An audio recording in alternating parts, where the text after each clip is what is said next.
today in Lagos, the attention of the African continent is on Lagos, and this time not for the regular kind of football, it's for beach soccer. The Beach Soccer Africa Cup of Nations is taking place in Lagos. It started today in Lagos, and you remember last week we had some of the organizers on our show, and they told us about what Lagos will be putting on offer. All right, so for the next few days, it will be beach soccer everywhere in Lagos, because we are hosting the rest of Africa.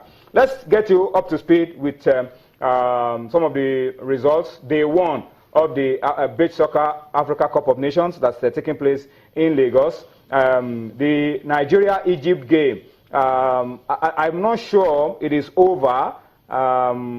Maybe it's still on. Maybe they're still playing, because the game started at 8 o'clock. Or maybe the game is even over, but we'll find out if it has ended. But it's Nigeria 3, Egypt 2. But then Cote d'Ivoire hammered Ghana 5-0. Morocco lost 1-2 to Senegal, and African champions, surprise, surprise, got up to a good start with a 9-5 whitewash of Libya. So the story for us is a good start for Nigeria, really. Yeah, pretty much. Good start for Nigeria after that scandalous loss at the Copa Lagos to Switzerland. I mean, a whole lot of Switzerland is a top nation in the world. Well, there shouldn't be any disgrace. Well, Nigeria has never been disgraced in Copa Lagos before, and Switzerland came to Nigeria. You know, we've not been disgraced. Yeah, we've never been disgraced in Copa Lagos, and Switzerland came to Nigeria, and you know, of course, there are some factors that. Okay, the game is over. We're going to confirmation the game is over. Nigeria won. 30 minutes. So good game for very us. good game. Good start. Very good start. I mean, this is like a step forward. The goal is to qualify for the World Beach Soccer Championship later next year. So I think it's a very good start. The fact that they were able to come back from that scandalous loss, like I said, to Switzerland. To 8-3. Was it 9? I guess their minds were their minds were already on this tournament. It's not an excuse.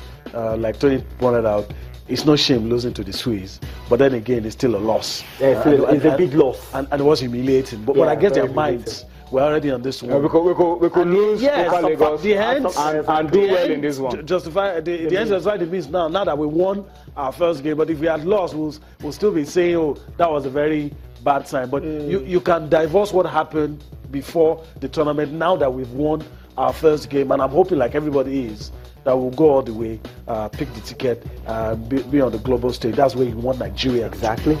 All right, so congratulations to the Super Sand Eagles for the good start. We hope it continues. The tournament continues tomorrow. All right, it's the Africa Cup of Nations for beach soccer. We encourage you to create time to go watch those games. The games start towards the evening because we know that work period at this time. A lot of guys won't have time in the morning, so the games are late evenings, late afternoons, and you can create time to go watch, and particularly to support Nigeria so that we can do well enough to qualify for the Beach Soccer World Cup that will be taking place in the Bahamas next year. Guys, let's go to Spain very quickly and talk about the champions of the MPFL Super for Rivers United. Yemi, they have arrived safely in Spain, and we've been talking about how well Rivers United have been doing their pre-season. They've taken it from Abuja to Kaduna to Enugu, now to Spain. It can only get better. This is a good example. I guess the Rivers State government just wants to shut us up. A lot of people that have been saying government should probably answer. I mean, if teams have been preparing this way, I guess some of us will not say anything. I've been impressed so far with what they've done. They took 19 players, 8 officials to Spain. They played some top sides. Because the Spanish La Liga too will be on break? Yeah. So in the Segunda division, they will visit Real Madrid, their training camp. I mean, all of these things will encourage any player. I mean, you go to a place, the facility that Cristiano Ronaldo uses, all the best players in the world. He does a lot to your psyche. He does a lot. He does a lot. And he also tells these players that they are valued. And that's one thing that makes a player give his all. A lot of players on the domestic scene play to get out of the system. Yes. But now, if you see this, you're like, what else do I want? I don't need to go and be a slave in Lebanon or Iraq if Rivers United can take care of my bills and can take me anywhere I want to go. Cosmos, the turning point for me was the merger of Sharks and Dolphins into one club. That was a game Now, changer. that was a game changer. For me. Now, all the resources that would have gone to two clubs and probably would be inadequate for two clubs has now gone to Rivers United, and they are enjoying the best of times. Yeah, then of course they're enjoying it. I mean, at the time, a whole lot of people felt it wasn't a good idea. I mean, why would Sharks and Dolphins be merged together? I mean, these are traditional side in the Nigeria Professional Football League.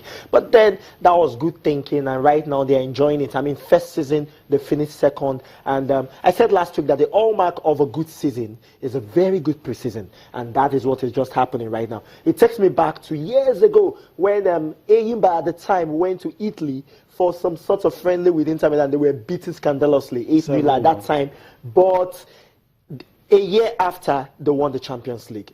And they won the Nigerian Premier League at the time, 3 years on the bounce. Of course, they won the Champions League twice on the bounce as well. So, I mean, it's a good one. I mean, if every team has good preseason like this, certainly our league will be good for it. It's going to raise the standard. Yes, it's going to raise the standard for it.